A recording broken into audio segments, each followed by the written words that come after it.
leaders of Russia's parliament said today that they would back a vote to let Crimea secede from Ukraine. And Russia's Gazprom also threatened to cut off gas to Ukraine as well. Is Putin throwing down the gauntlet? I've got Global View columnist Bret Stephens joining me now. Bret, is there now any question of what Vladimir Putin wants?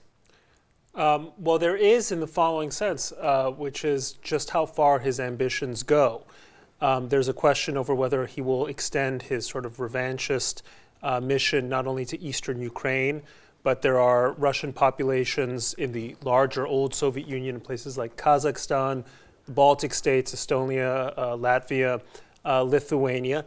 And if he concludes that he pays really no consequence internationally for what he's just pulled off bloodlessly in Crimea, well, what's to stop him? He started with Georgia, now Ukraine. Where does he go next?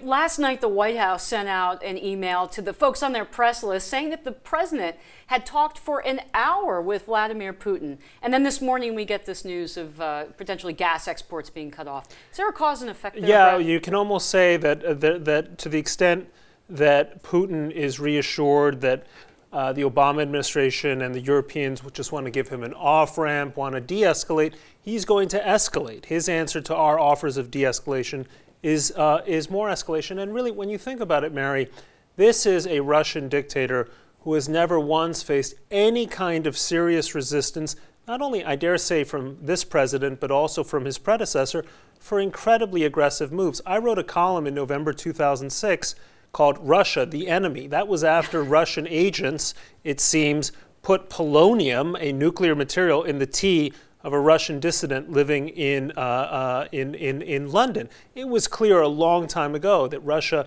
intended a very hostile, aggressive foreign policy, not only against its neighbors, but against the United States. Well, I want to be fair to President Obama here. He has started to enact sanctions against Russia. Is that a good sign? Is that a good start?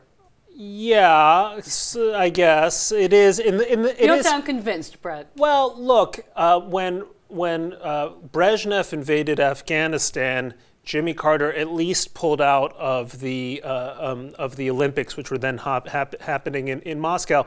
We're now doing no more than, it seems, suspending preparatory meetings for a G8 summit in Sochi. No one is really seriously contemplating kicking the Russians out of the G8, which they should be kicked out of. There have been some efforts to strengthen military ties to some of the Eastern European states, the Baltics, and NATO allies, and Poland. But if we really want to make a statement, we should reverse the disastrous decision we made in 2009 to get rid of the ballistic missile defense sites in Poland and the Czech Republic, and put the Russians on notice that if they want a new Cold War, they'll get one. Okay. Global View columnist Bret Stephens, thanks so much for joining us.